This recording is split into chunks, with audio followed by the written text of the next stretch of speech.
First, find and print a free template online. I use the printable template from supersimple.com.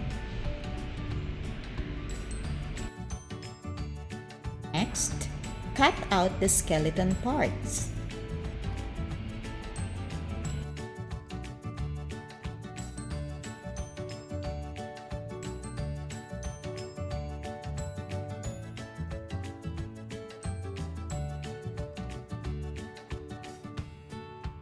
Next, number 3. Poke holes at the joints for connection.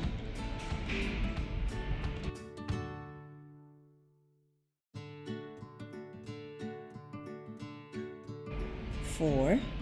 Using fasteners, connect each joint according to the correct bone parts.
The paper skeleton is finished at this stage.